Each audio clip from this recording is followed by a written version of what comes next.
This real-life incident is from a man who appears to be in his late 50s or early 60s from the United Kingdom, and he's going to tell you about something that happened in the 1980s. He was young, maybe 22 years old, when he eventually got engaged to this young lady.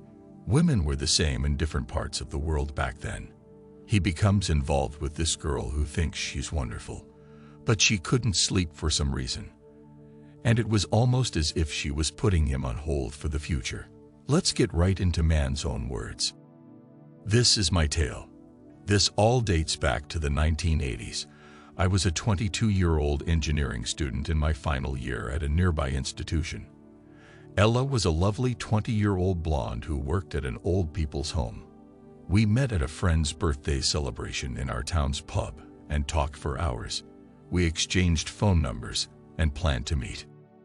From then on, we went on frequent dates to everything from pubs to the movies to mountaineering. There was no closeness because she was not that type of girl, which was a red flag. She was raised in a traditional family.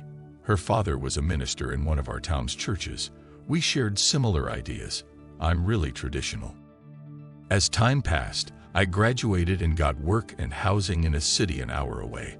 I visit practically every weekend, and we get together during the week. The usual telephone was used for communication, but letters and postcards were also used. Ella started as a student nurse at a local hospital and moved into shared housing with other female student nurses. During the summer, I invited her to join me on a holiday to the Scottish Highlands, but she had already planned a trip to the Spanish islands with her female nursing pals. This is quite crucial. She said that if we went together, her parents would get the wrong idea and be furious. I concurred. I believed we were so terrific together that nothing could possibly go wrong. Following our different vacations, I received a letter with a photo of Ella with 5 of her pals. We got together every weekend and wrote and talked as much as we could. I didn't notice anything out of the ordinary. My family was incredibly proud of her. I returned home for a few weeks around Christmas and spent every day with Ella, even having Christmas dinner with her family. Her family was devout, but they weren't too aggressive about getting me to join their church. Ella's father, in particular, was a wonderful old conservative man who treated me like a son for the next few months. Our friendship has only become stronger. I felt she was the girl I wanted to spend the rest of my life with, but we never slept together because of her ideals, with which I completely agreed.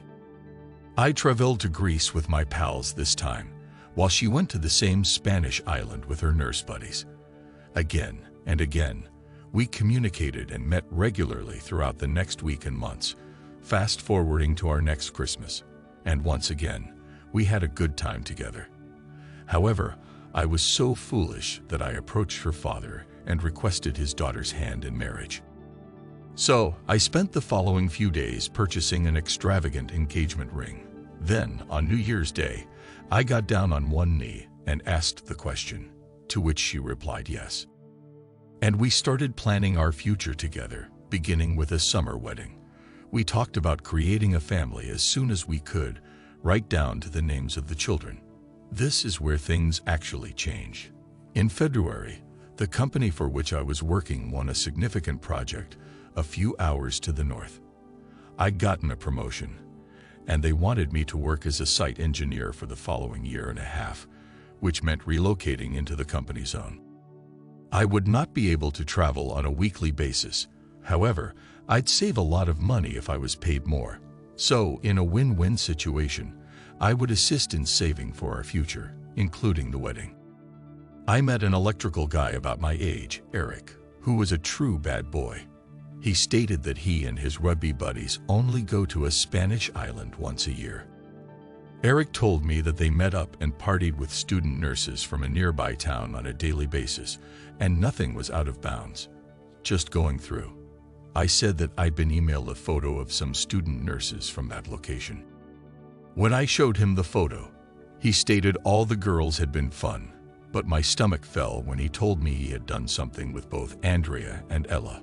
Eric showed me his vacation photos, and one shot was of my topless fiancée sitting on his lap wearing only flowers and a sombrero.